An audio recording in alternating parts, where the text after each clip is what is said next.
daawwattootaaf dhaggeeffattoota Qaanqee Show nagaan keenya kabajaa jaalalaa Oromummaa bakka isin jirtanitti sana qaqqabu isin jetti Qaanqee Show sagantaa Qaanqee Show sagantaa addaa guyyaa har'aaf qabu hundumaa qabadhee gama keessan dhufeera haga xumura sagantaa keenyaatti nu waliin turaa isiniin jenna. Amala kee ashoreeto miidhaga kee daandii qal'oo nama keessa kee warra kee. Amala kee ashoreeto miidhaga kee daandii qal'oo nama keessa kee warra kee.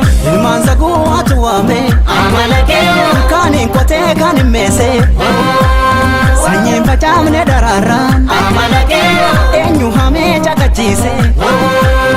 Inna amboon duumessaahu amala kee beekii irraan qaqawweessa. Na jaalannaa nu murteessi amala kee ani fedhuun mooda beessa.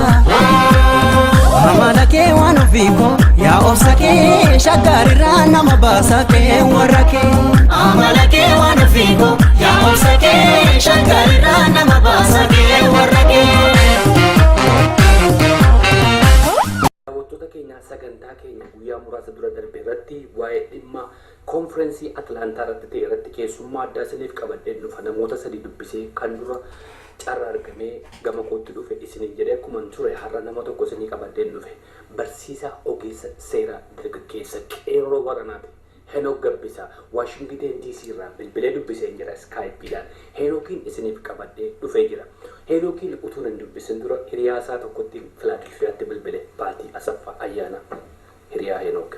Henook maal jaallataan jedhee Henook moonaan jedhee waa'ee seera dhala ilma namaa irratti baay'ee hojjechuu mormuu jaallata. Keessumatti iyyuu waa'ee baqattootaa fi hidhamtoota Oromoo irratti qorannoo guddaa gaggeessaa jiranaan jedhe. Kan biraa immoo natti meennaan Henook kan biraa hojii irraa mana barumsaa isaa irraa gaafa ba'u bakki inni itti fiigu ni jalqabaa asii naan jedhee naan akka muummicha ministeera Kanaadaa Justin Trudeau boksii jaallataa naan jennaan isa achiin irraa qabi jaarsana jechabsareen soraadde kan biraa natti meen jedheen kan biraa mo'ennaan sirba afaan Oromoo baay'ee jaallataa naan jedhe yeroo hundumaa sirba afaan Oromoo dhaggeeffata gaafa gadi ba'us gaafa ol galus naan jedhe sirba afaan Oromoo keessaa eenyuun jaallataa innaan namumti inni jibbuutu hin jirudha sirba afaan Oromoon ba'u hundumaa jaallataa garuu baatii arfan kana asitti sirba kee kiliipii kee isa booddanarra hojjette Wallagga daawwannettu kana yeroo ilaalu imimmaantu ija isa guutaa naan jedhe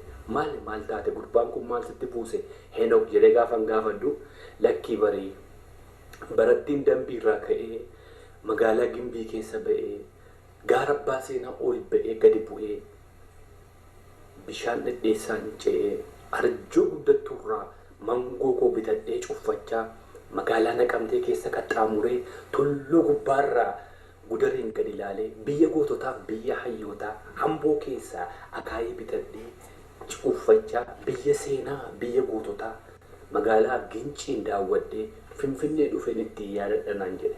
Kanaaf sirba Habtaamuu Lamuu artistoota Oromoo keessaa mataa guddaan kan beekamu kan Habtaamuu sin affeereen Henookitti sin deebisa.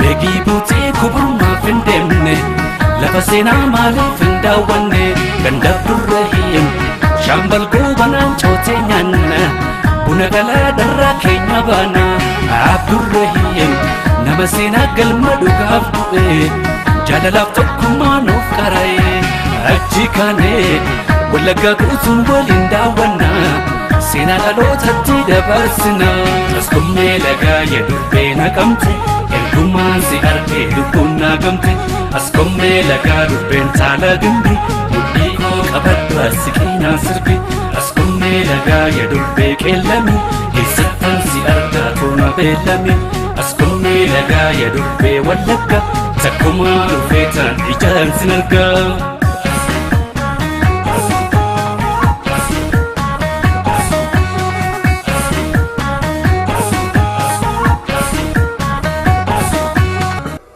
Seeraa baga nagaan dhuftee Henook Gabbisaa afeerraa Qaanqee Show si godhee simattee bakka kanatti argamuu keetti guddoon si galateeffadha horii buli.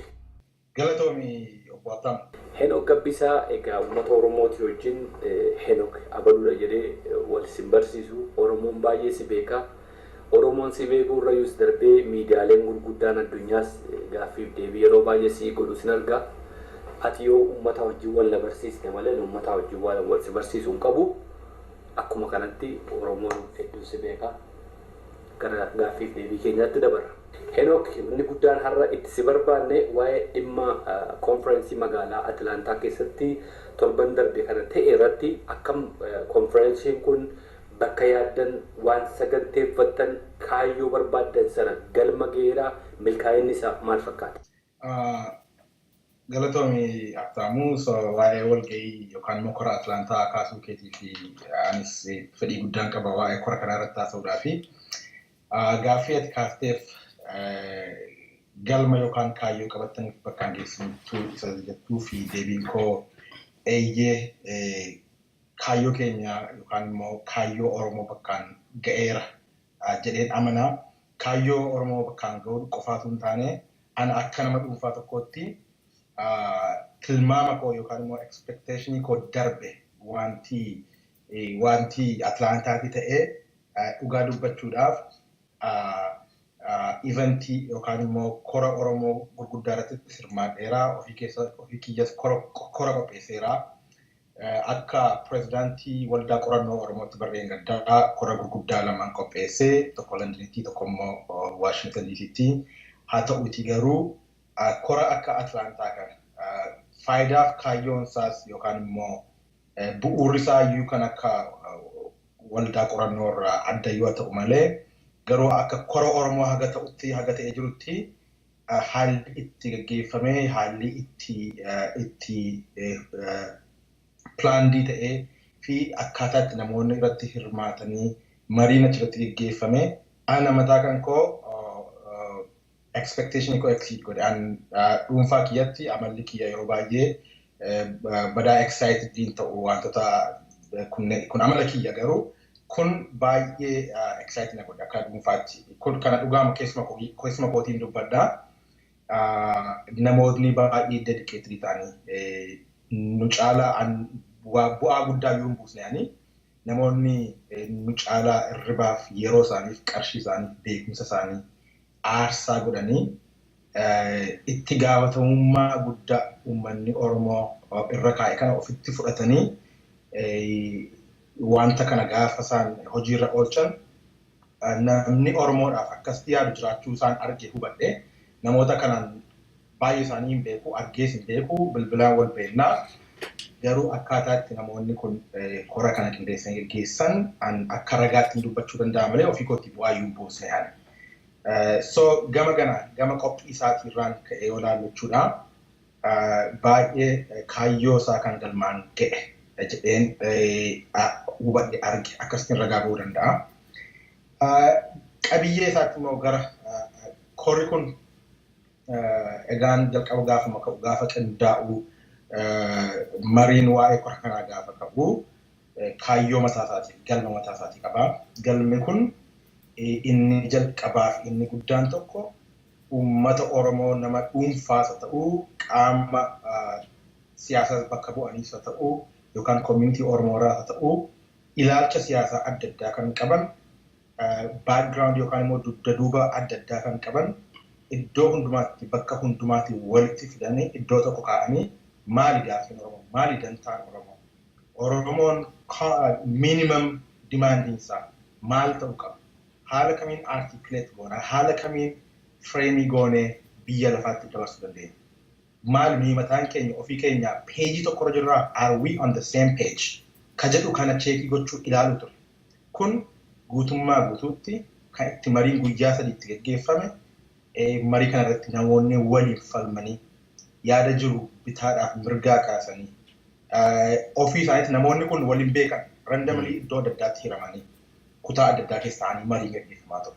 Ofii isaaniitti namoota filatanii qaala gubaa'ee yookaan immoo minitii qabachaa waa'ee Oromoo irratti nu galcha kan jedhan hundumtuu jechuudha. Haala kanaan gaggeeffamee namoota immoo walitti dhufanii marii erga gaggeeffamee walitti dhufanii addaraash yookaan immoo galma guddaa keessatti waraqaa kana dhiyeessu. Marii gaggeessan kana dhiyeessu. Marii kana gaafa isaan dhiyeessan namoonni 10 ta'an immoo saayidii irra taa'anii gama tokkoon waraqaa kana nootii qabatu yookaan qabxii qaqqabatu jechuudha. Dokumentoota kanarratti waan tokko daddabalaman. So falmii gaggeeffatu. Falmiin right wing irraa, left wing irraa, center irraa iddoo hundumaarra dhimma dubartootaa dabalatee jechuudha. Falmii daran nama jajjabeessu kan nama gammachiisuu fi nama boosisu gaggeeffamaa ture. Namoonni dhufan kun dhimma keenya jedhanii dhufan. Kun dookumentii kun kan keessan jedhamee tuutti laalle yaada ka'umsaa wuxinee kana jira maal jechuu yoo barbaadan kana kutaa boollatti gadi naqaa yoo barbaadan irratti mari'adhaa yoo barbaadan jabeessaa yoo barbaadan laafsaa waa barbaadan godhaa jedhamee itti kennama. Achi booddee galmeessuu eegalan jechuudha. So gama kanaan an dhugaan dubbadhaa dhimma kanarratti expectation kiyya exceed godhe. Hedduu galatoomii warroota ogeessa seeraa kana gaaffiif deebii gochuun baay'ee cimaa ulfaata. Gaaffiin tokko tokkoon si gaafachuuf lafa kaa'aa dandumaa walitti qabdee naa deebiste. Mee walga'iin Atlaantaadhaa fi Londonitti gaggeeffame kun walga'iidhuma tokko turanii warri kun wal fakkaatu biraanchii adda addaati immoo gareema tokko? Kan Londonitti gaggeeffame wajjin tokko miti adda addadha. Garuu wal fakkaattii haga tokko qaba. Wal fakkaattiin ni qabaatu Oromoo gama hundumaatti gama siyaasaarraa walitti fidanii konsensasii uumuu ture kan London. Konsensasii kana within the Oromo waliigaltee uumuu tokko ture. Kan London kana fakkaata qaamni qopheesse Londonitti qaama ogeessota seeraati. Anis akka hooggantoota qaama ogeessa seeraa jiran sana keessatti adda durummaadhaan hirmaachaa ture ni beeka. Baay'inaan immoo Awurooppaa irratti xiyyeeffata tures kan Londonitti gaggeeffame sun. Inni asitti Atlaantaa irratti qophaa'e immoo wanta Londonitti mari'atamerraa fuuchuudhaan achirraa itti fufiinsaan haala more globalized ta'uu danda'uun irratti mari'atamee dookumentiin irratti ogeessonnii fi ekspertoonni Oromoo qopheessaa turan irratti mari'atanii bifa sanadaatiin asuudha gara fuulduraatti jechuudha. Kan Atlaantaa kanatti xiyyeeffata. Kan Londonii sanada yookaan immoo dookumentii qabiyyee waa'ee dantaa Oromoof qabatu maal fakkaata asirratti mari'anna jedhee osoo hin taane qaamolee siyaasa Oromoo jiran walitti fidanii namni gaaffii isin gaafachuu barbaada. So namootaaf gaaffii deebisaa. Haalli yeroo nuti amma keessa jiru haala sodaachisaadha. Kanaaf namni keenya Oromoon qaama siyaasaa Oromoo irraa deebii barbaada waan ta'eef isin gaafatanii akka jechuu tokko of keessaa qaba. Wanti Londonitti gaggeeffame. Inni asii kun garuu Oromoo dhumti barii ganamaa kaatee yogguu loltu biyya ishee qabachuuf haa ta'u Oromoon yookaan immoo sirna siyaasaa mataa isaa tokko ijaarrachuuf haa ta'u yeroo ka'u maali amma addunyaatti akkamittiin kana himna? Akkamittiin political negotiation gara fuulduraatti gaggeeffamu irratti common denominator kan jedhan yookaan immoo non-negotiable. Itti Oromoon compromising goone. Barii ganamaa dhugaan ganamaa Oromoon of biraa qabdu. Warri adiin warri fardoota biyya kanatti self-evident truths kan jedhan. Self-evident truth in Oromoo maaloodha? Ka biyya kanaa fakkeenyaaf heera Ameerikaa keessatti self-evident truth, the right to life, pursuit of happiness kan jedhan faayolaallee self-evident truths kun. Ka Oromoo moo maali? Amma biyya kana right to life, pursuit of happiness, non-negotiable rights warra kana. Eenyuyyuu gurraacha ta'u adii ta'u maal ta'u kana kaasee kanarra dhaabbatee namatti taasisa. Oromoon maalirra dhaabbattee kan inni taasisu? Nuti har'a ajjeefamaa jirra, du'aa jirra, hidhamaa jirra, dararamaa jirra. Biyya kamiin caalaa, uummata kamiin caalaa dhugaa of kaa'u. Dhugaa keenya kana gaafa baatee dubbannu, haqa keenya kana gaafa barbaaddannu, haala kamiin barbaaddanna, haala kamiin fireemii goona, haala kamiin articulate goona. Ka jedhu kanarratti uummata Oromoo bakka adda addaarraa, siyaasa adda addaarraa dhimmi Oromoo dhimma siyaasa tokko qaama siyaasa tokko otoo hin taane dhimmi Oromoo dhimma uummata Oromooti. Dhimma uummata miliyoona 40 dhimmi Oromoo. So miliyoonni Oromoo miliyoonni 40 immoo qaama siyaasaa adda addaa qaba. Qaamni siyaasaa adda addaa kun political party mataa isaanii qaba. So dubbii Oromoof Oromoo ta'uuti malee dubbii qaama siyaasaa kanaaf sana keessaa miti. So isa kanatu walitti qabamee maali dantaan Oromoo? Dantaan Oromoo wayyaanee ofirraa duwwaati. wayyaanee ofirraa ari'ee Oromoon bor akkamittiin of bulcha. Akkamittiinis biyyoota ollaa irratti akkamittiin influensii qabaata. Kun itti yaadamuu wanta irra tureef kaayyoo kana of keessaa qabatee dokumentoonni adda addaa declarationiin qophaa'ee, charterri qophaa'ee, diplomaasii istiraatejjiin qophaa'ee, humanitarian istiraatejjiin qophaa'ee, wixineen qophaa'ee jechuudha. Wixineen kun namoota ogeessota gama adda addaatiin social scientist, political scientist, lawyersoota kana ofirraa qabuun walitti dhufanii namoonni kun hundumtuu yeroo isaanii aarsaa godhanii irratti kan qorachaa turanidha jechuudha. Ji'a 2 oliif. Wixineen dhiyaatee wixineen kun immoo uummataaf raabsamee uummatni isa irratti guyyaa 3 guutuu marii gaggeesse. Marii gaggeessee marii sana irratti yaadni bilchaataa mana keessaa dhiyaatee jechuudha. Dhuma irratti manni guyyaa 3 booddee erga marii cimaan erga gaggeeffame working document yookaan immoo sanada hojii kan conventionii Oromoo jedhee dokumentoota kana hundumaa adoptii godhe. So dokumentoonni kun kanaan dura kan dalagaman kan hojjetaman nama dhuunfaatiin ekspertootaan kan hojjetaman yookaan immoo qabeenyummaan isaanii ownershipiin dokumentoota kanaa kan nama dhuunfaa ture. Amma garuu public documentii Oromoo documentii jechuudha. Public documentii gaafan jedhu public documentii ifa ba'ee documentii taa'uu qabu osoo hin taane documentii conventionii kana ta'e adoptii ta'e irratti dalagama jechuudha. Working documentii ta'e adoptii ta'e jechuudha. So gama kanaan kaayyoo isaa bakkaan ga'uu duwwaa osoo hin taane anaan surprise na godhe akkaataa wanti kun qophaa'ee akkaataan itti as ga'ee namoota kanarratti adda dureeraaf gaggeessaa turan fi kabajaa guddaan qaba jechuudha. Horii Bulee Henok akkamii walgahii Atlaantaa kana milkaa'ina isaas dhageenye irraa walgahii kana booda immoo walgahiin biraan gaggeessamuuf sagantaan lafaa qabdan jira. Ammanni kun USA keessatti kan godhame biyyoota akka Awustiraaliyaa, Kanaadaa, Awurooppaa keessatti waan kana fakkaatu qopheessuudhaaf sagantaa qabdu. Egaa dubbiin Oromoo dubbii convention tokko irratti yookaan kora tokko irratti murtaa'ee muramee furmaata argatu osoo hin taane dubbii itti fufiinsaan mari'atamuu wanti hundumtuu dubbii itti fufiinsaan wal calalaa, wal sirreessaa, wal hubachiisaa deemamudha. Kalanda illee barumsa guddaa nuuf kenne. Akka paarti waan osoo hin taane wal hubannoon jira. Namoota London irratti qopheessan tokko anuma fa'aadha. Gaafa mari'atamuu akka Awurooppaatti London irratti jalqabnee haa ilaallu. Amma immoo Atlaantaatti itti fufame. So namoonni qopheessan illee qaama tokko yoo hin taane garuu kaayyoo fi galmisaa waliin dhiyaata. Oromoo mariisu waan ta'eef. Haa ta'uutii gara fuulduraatti maaltu ta'a akka jedhuu fi egeree isaa kana ilaalchisee kora kanarratti wantoota murtii ciccimoo murtaa'e. Murtii ciccimoo murtaa'an keessaa inni tokko resolution yookaan ibsa ejjennoo hirmaattonnii fi dalageetonni dhufanii murteessan keessaa inni tokko qaama adda addaa qaama kana booda itti fufiinsaan kora Oromoo kana hordofee uummataa wajjin waliin mari'achiisu qaama tokko hundeeffatanii jechuudha. Qaamni isaan hundeeffatan tokko qaama kora Oromoo qopheessu yookaan immoo Oromoo Convention Task Force establish ta'eera.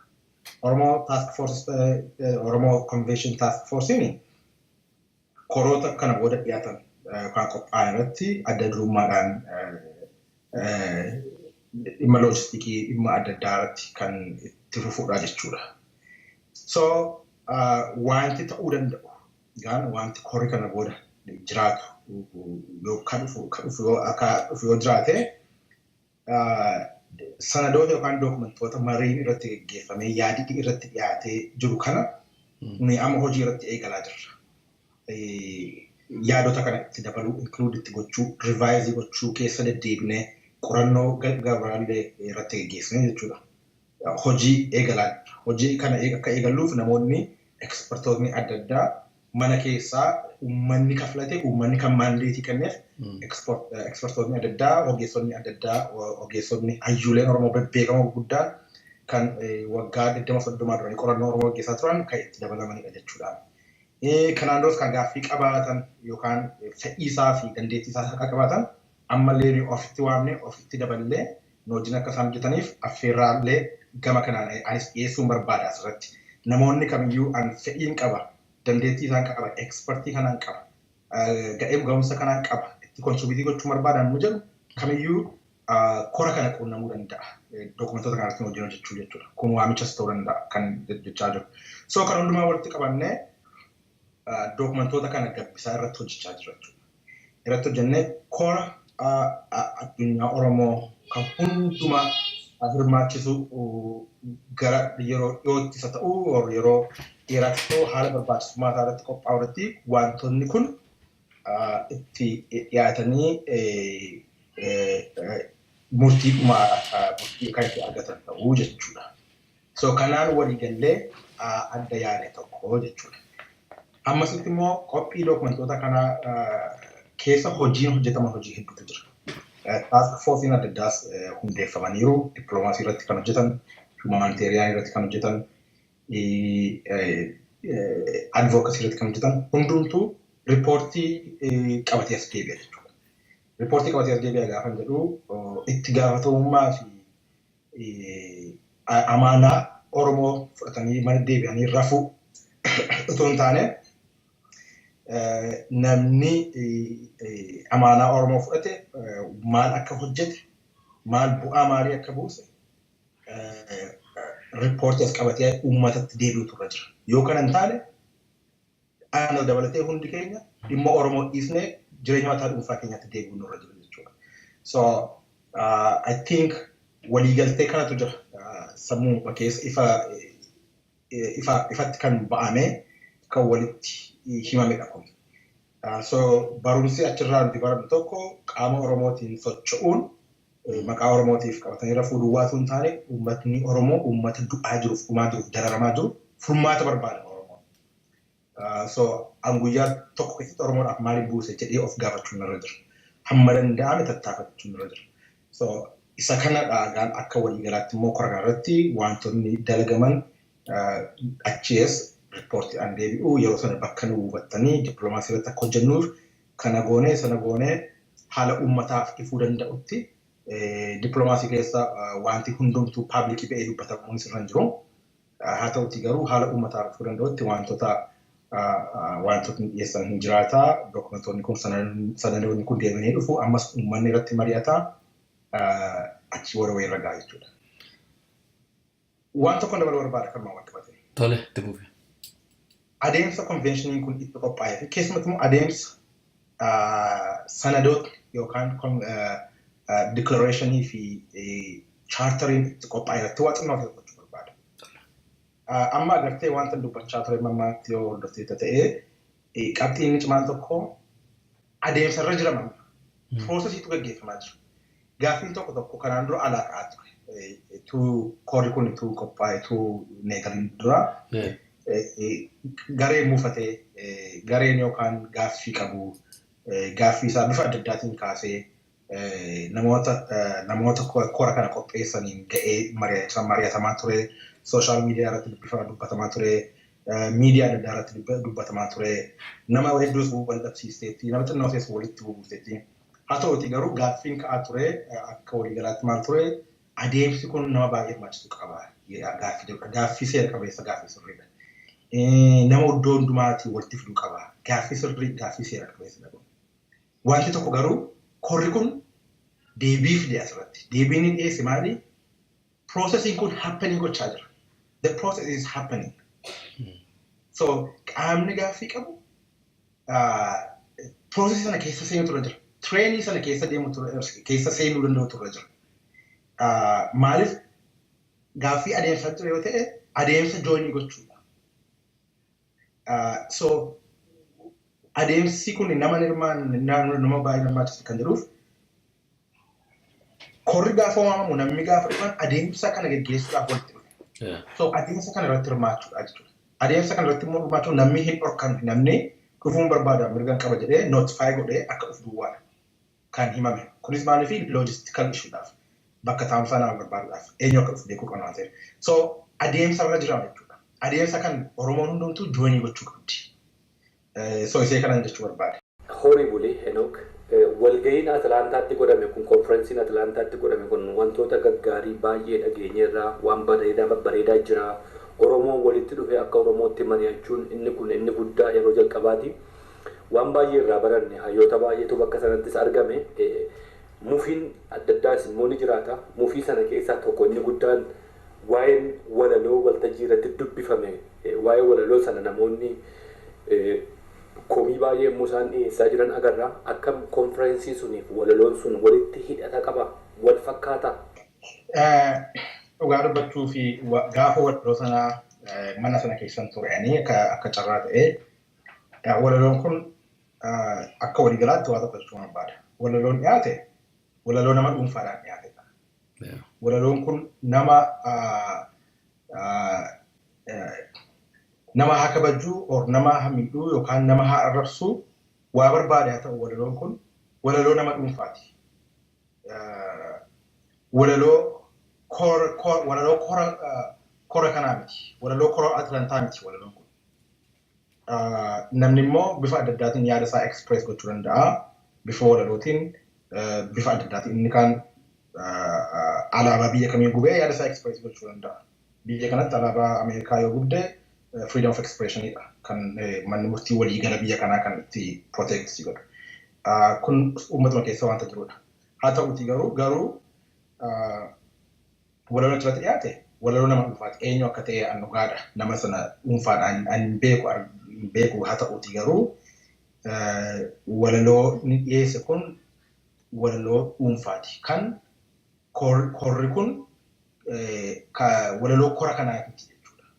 Korri walaloo hin qabu. Garuu yaada namaa kamiyyuu nama yaada dhiyeeffatu achirratti dhiyeessa tokko kana. Lammaffaa irratti walaloon dhiyaatee akka jedhamee qaama tokko ta'uu yookaan immoo nama adda addaa ka gaddisiisu ta'uu danda'a. An dhugaa dubbachuu fi walaloon sun eenyuun akka taargeetii godhe ergan xiqqoo ishee qoradheen hubadhe maaliifi anaaf qaamni Oromoo yookaan qaamni siyaasaa Oromoo maqaa akka Oromoo kamiitu hundumtuu Oromoodha. Qaamni inni kuniif inni sun walitti dhufee yoo waliin wal falme waa'ee dantaa Oromootiif yoo wal falme yaada gaarii keessaa ba'a jedheen yaada. Haa ta'uutii garuu qaamni kamiyyuu immoo qaamni Oromoo kam qeeqamuun seera qabeessuma gaaffii hin qabu. Bakka itti qeeqaniif yeroo itti qeeqamtu murteessaadha malee. Korri kuni kora itti qaama yookaan immoo qaama siyaasaa Oromootti qeeqan miti. Kun ifa beekamu ture. Yeroo itti qaama siyaasaa Oromoo qeeqaniifis kora qophaa'e miti. Kana wajjin adda kun. Korri Atlaantaa kaayyoo inni cimaan tokko Oromoo dhiyaaf kibbaaf kaabaa hundumaa walitti waan ta'e maali rakkoo keenya haala kamiin lafa keenya sana irratti akkamittiin kaachuu dandeenya. Oromoo kiristaanaaf Oromoo Islaam. Oromoo waaqeffataaf Oromoo amantii hin qabne.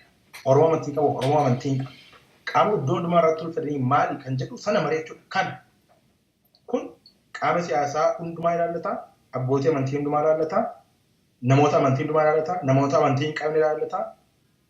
Mukaa baalan Oromoo hundumaa ilaallata. So yeroon isaa yookaan bakki isaa itti qaama siyaasaa itti qeequudhaaf kora dhiyaatetti. Korri kun meegaa pilaatfoormiidha. Yookaan immoo mega consensus platformidha jennee fudhachuu dandeenya. Kanaaf wanta shishifii itti affeerree ka itti kora itti nama hamatan miti. Kun kora itti saba guddaa saba Oromoo miliyoona 40 caalu rakkinni isaa maaliif gara fuulduraatti waggaa 100 irraa uummanni Oromoo eessa ga'uu qaba maal ta'uu qaba ka jedhu lafatti mari'atan malee lafa itti nama hamatan miti. So isa kana jechuu barbaada. Kan biraa waa'ee dookumentiin konferensii sana jala ba'ee jedhamee sooshaal miidiyaa irratti faca'aa ture tokko agarreerra.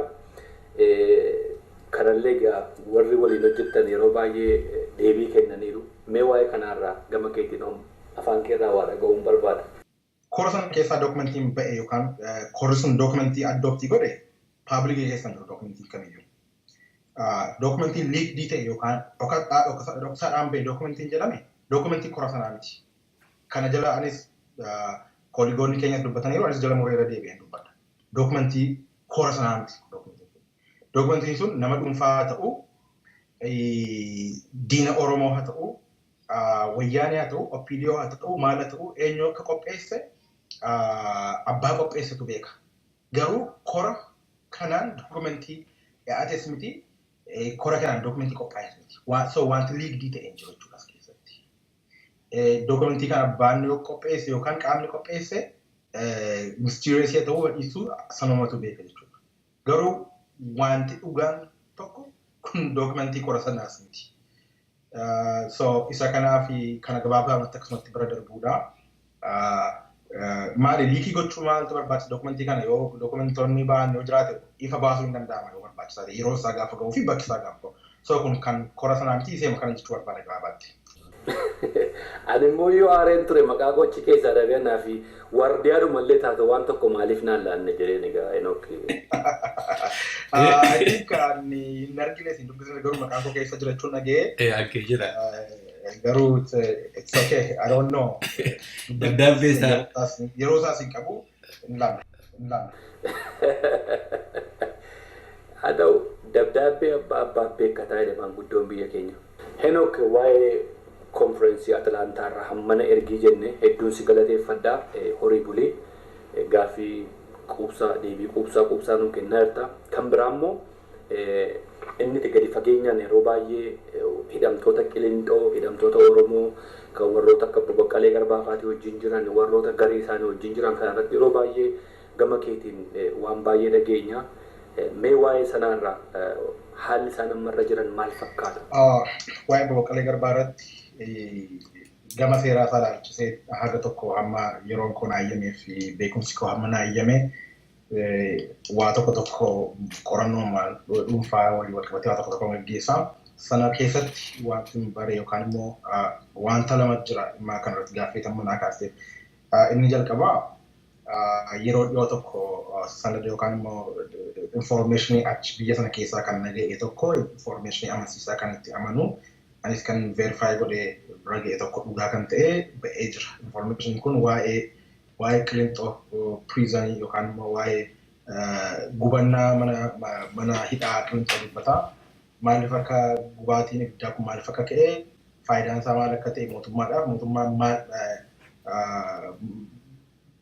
saboteejii maalii gaggeessuu akka barbaadu kan ibsudha jechuudha. Dokumentiin kun kan ba'e namoota tika wayyaanee keessa hojjetan keessaa kan dhokatee akka ba'e naagala.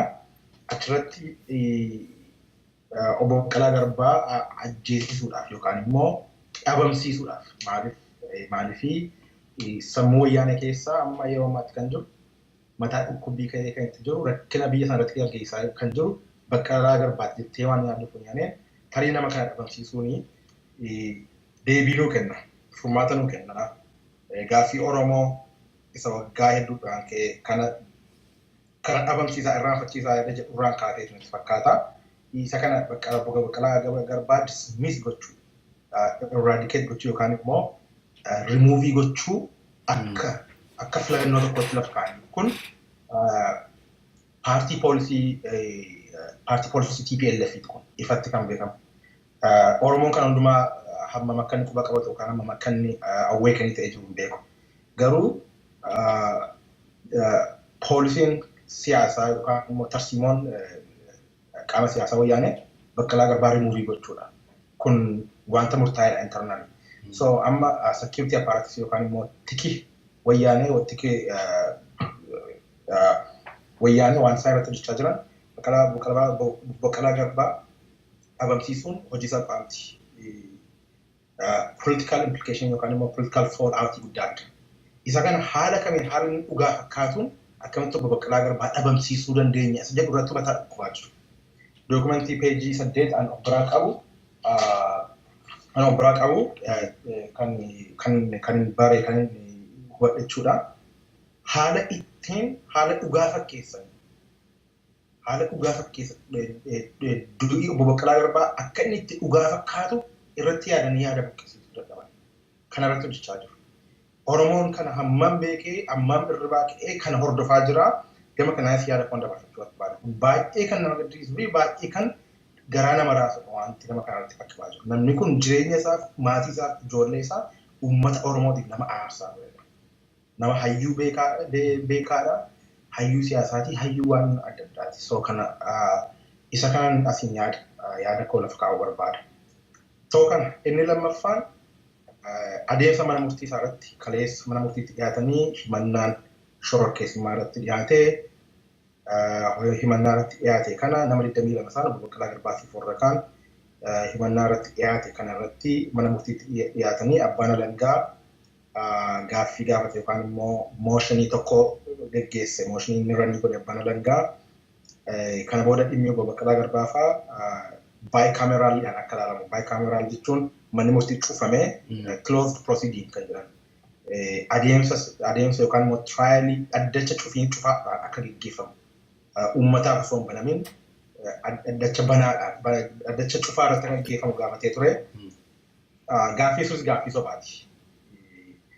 Fakkeessuudhaaf manni murtii Itoophiyaa keessa jiru kun gaaffii yoo gaafatu abbaan seeraa moo deebisa. Kun akkaataa manni murtii biyya seera qabeessa qaban keessatti dalagu. Biyya kanatti biyya Ameerikaatti yoo dhimmi tokko dhimma high profile yoo ta'e addacha cufaadhaan haa geggeeffamu jedhee abbaan alangaa gaafachuu danda'a. Manni murtii immoo deebisa yes yookaan immoo no jedha. Kun biyyoota seera qabaniif naamusa qabaniif dimokiraatawaa biyyoota isaan keessatti kan geggeeffamudha. Silumayyuu manni murtii itti Baqqalaa Garbaafaa ilaalamaa jiran cufaa haa ta'u banaa haa ta'u obbo Baqqalaa fa'aa nama yakka qabu miti. Kan isaan achi dhiyeessanii nama yakka hin qabne Oromoo ta'uu isaatiin qofa kan isaan irratti himata banaan. So deebii wal gaafatanii abbaa alangaatiin abbaan seeraa moo deebii deebisa. Kun soba akkaataa itti trial yookaan immoo addacha seera qabeessa fakkeessuudhaaf kan godhan. So isa kanarratti manni murtii maal jedhee lakki addachi kun banaadhumaan na ilaalu jedhee murtii kenne. Banaadhaan isa ilaalu cufaadhaan isa ilaalamu Oromoon biyya sana keessatti rakkina keessa guddaa jira. Obbo Baqqalaa Garbaa fi namoonni isaa wajjin mana keessatti jiran saampilii uummata Oromooti. Oromoon Oromoo ta'uu isaatiif mana murtiitti dhiyaata. Oromoon Oromoo ta'uu isaatiif yakkamaa jedhama. Oromoon Oromoo ta'uu isaatiif ashagbaarrii yookaan immoo shororkeessaa jedhama. Biyya isaarratti, mana isaarratti, lafa isaarratti. Isa kana agarsiisa. Saampilii rakkoo uummata Oromooti jechuudha. So isa kana kaleessa isa kana murteessa manni murtii sobaa sun. Amma addachisuun wanti irra jiru first hearing yookaan immoo hearing addachii jalqabaa kaleessa kanaan dura ture inni kaleessaas addachuma jalqabaa irraa wajjin wal qabataa ragaa kan namoota biraa dhaga'an kaleessa har'a jechuun koo har'a guyyaan Noovembarii 16 Noovembarii 17 obbo Baqqalaa Garbaa irratti ragaa dhaga'uu jalqaba manni murtii bor jechuudha bor ganama ragaa obbo Baqqalaa irratti dhaga'uu jalqaba. Ragaa obbo Baqqalaa irratti dhaga'amu himata abbaan alangaa dhiyeessa dubbiseera. Himata fuula 20 akka ta'u. Ragaa isaan dhiyeessan gaa qabatamaa tokko achi keessa jiru feesbuukii fa'aa dhiyeessu irratti waan adda addaatti dhiyeessu. Amma garuu wanti nu hubatu wanti akka ani odeeffannoo keessa argadhe namoota sobaa irratti qindeessaa akka isaan jiran. Mana murtii keessa namoota mana hidhaa keessa namoota jiran tumanii caccabsanii Baqqalaa irratti ragaa ba'aa jedhanii. Yoo isin Baqqalaa irratti ragaa baatan mana hidhaatti isin baasna fa'aa jedhanii. Nama mana hidhaa keessa jiru tumanii torcharii godhanii namni ani Baqqalaa irratti maal jedhanii ragaa ba'aa hin beeku nama kana hin beeku waan inni godhe hin beeku. Jennaan nama isaan tuma caccabsan namni sun anaan karaa namaatiin dhageera odeeffannoo kan nama sanarraa. Akkasiin ragaa sobaa nama Baqqalaa irratti qindeessaa jiru jechuudha Baqqalaa irratti. So borii kaanii ragaa Baqqalaa irratti dhaga'uu jalqabu kana itti siqeenyaan hordofuu danda'utu nurra jira. Wanti Baqqalaa ragaa jiru Oromoo miliyoona 40 ragaa jira. Rakkinni gahaa jiru kun uummata bichuu uummata biliyoona 6 qaballee. Kun nuyi hunda keenyaaf saalfiidha ana dabalate. An waa'ee biraatuun ofii kootii guyyaa guyyaatti saalfachaa jiraadha. Oromoon dhugaaf haqa qaba. Garuu dabi Oromoo irra ga'aa jiru kun uummata bichuudhaan gaafa ta'u maal goone akkamittiin ofirraa kaasuu dandeenya kana kan jedhu gaaffiidha. Maal yookaan dhiisnee malti gallee taa'utu nurra jira yookaan immoo ofirraa qoqqochuu danda'u nurra jira. Kan kanaa jecha dhiirummaan keenya gaaffii jala jira akka Oromootti. kun gaafiin kun anaafis kan hin jedhu. Beekaa keenyaa fi hooggantoota keenya mana hidhaatti kaa'anii ijoollee keenya rakkina keessa yookaan haga yoomiitti itti fufamu. Inni jedhu gaaffii uummata Oromoo hundumaaf dhiisuun barbaada. Tole, Booyinaa Gabbisaa hedduu si galateeffadhaa. Turtii gaarii waliin qabaannetti baay'ee galatoomii. Yeroo keerraa aarsaa gootee bakka kanatti argamuu keetti hedduu si galateeffadhaa. Kabajaaf ulfina guddaan siif qaba. Mee ergaa uummata Oromootiif sagantaa keenya goolabuu jala geenya jirra. Ergaa uummata Oromootiif dhaamsa qabdu uummata Oromoo biyya keessa biyya alaa jiranii fi carraa si kenna. Ergaa keessumatti namoota biyya jiraniif. Dargaggoota keenyaatiif namoota biyya jiraniif. Biyyi sun biyya keessa jiru biyya isaaniiti. Fuuldura isaaniiti, hegeree isaaniiti. Lafa isaaniiti, mana isaaniiti, maatii isaaniiti. Haalli qabsoo Oromoo, haalli Oromoo itti of biliseemsitu haala nuyi kanaan dura itti yaadaa ture irraa adda ta'aa jira. Kana jechuun maal jechuudha?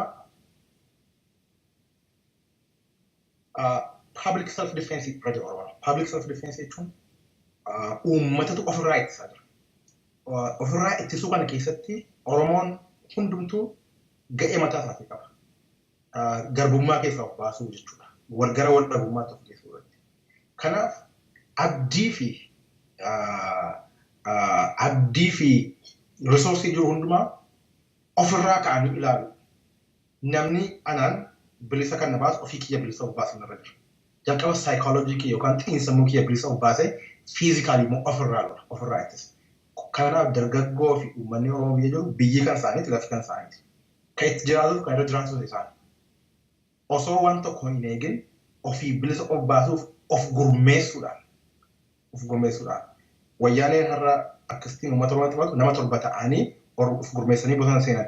Oromoo miliyoona 40 immoo tokko yoo ta'e of gurmeesse yeroo gabaabaa keessatti waa baay'ee gochuu danda'a. Isa kana yaaduudhaan bilisa of baasuudhaaf aarsaa qaqqaalii kaffalaa jira Oromoo. Ijoolleef maatii isaa fi lafa isaatti dhabaa jira. Garuu wal gurmeessuun barbaachisaadha. Oromoon wal gurmeessuu tura jira. Yoo wal gurmeessite Oromoon bakka barbaadu geessi tokko saka. Diyaasporaan uummata diyaasporaa keessa jiru immoo maali ga'een koo rooliin koo maali? Kan jedhu tokko of gaafachuu danda'u tura jira. Ameerikaa keessa kan jiru yoo ta'e diyaasporaan Oromoo Ameerikaan yoo ta'e Ameerikaan diriimii jiraata. Kana dhugaa goonee dubbachuun tura jira walisoo. Awurooppaa jira kan jiru immoo Yurooppiyaan diriimii jiraata. Garuu kana jechuun Oromummaa isaa keessatti ga'een qabu rooliin qabu jechuuti.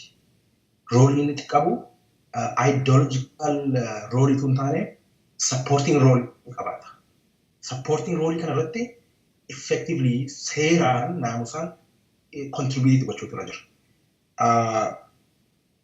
Ga'ee keenya adda baasnee ga'ee keenya adda baasnee hin beekne walirra ejjechuun dhufaa, wallaaquutu dhufaa, disorganized society ta'an jechuudha.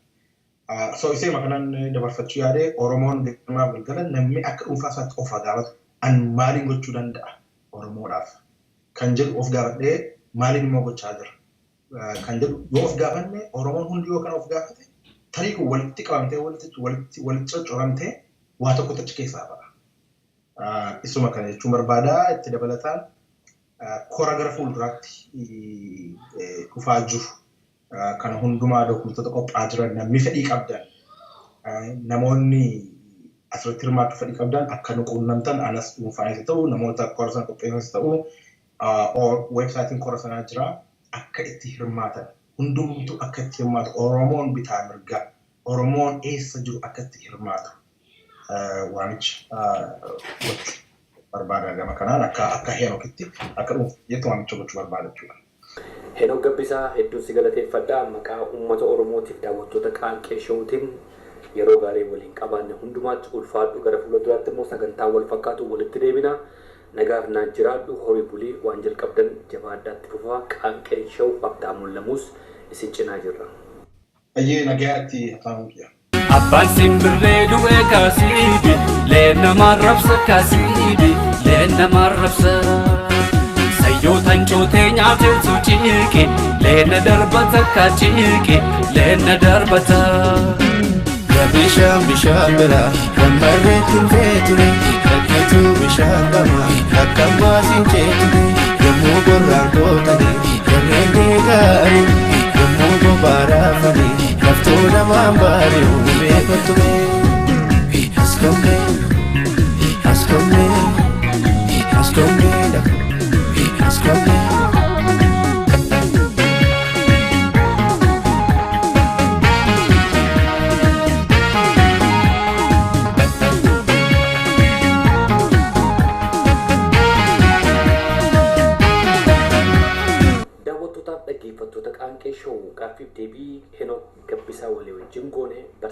ogeessa seeraa waliin goone asuma irratti golobna. Torban sagantaa addaan amma walitti deebinutti nagaan nu turaa isiniin jenna. Qaanqee show Facebook keenya like gochuu, YouTube channel keenya subscribe gochuu hin dagatinaa. Warrooti ergaa baay'ee na barreessuudhaan friend request na erguu barbaaddanii Facebookiin maqaaftaa mulamuutiin jiru guutee waan jiruufi follow yoo bakka follow jettu sana yoo tuxxanis achirraan waan dabarsu kana argachuu dandeessu. Horaa bulaa waliin taanee immoo Oromiyaan ni bilisoomsina. Gamtaan haqabsoomnu qabsoon itti fufa. Bilisummaa ta'uu galanni isaanii barattoota keenya. Bilisummaa ta'uu galanni isaanii barattoota keenya. Keelloo wareegama qabsoomee. Bilisummaa ta'uu gumaan isaanii barattoota keenya. Bilisummaa ta'uu gumaan isaanii barattoota keenya. Keelloo wareegama biyya keenya. Wanti bara baraan barataa biyya koora saasamtumtaniif.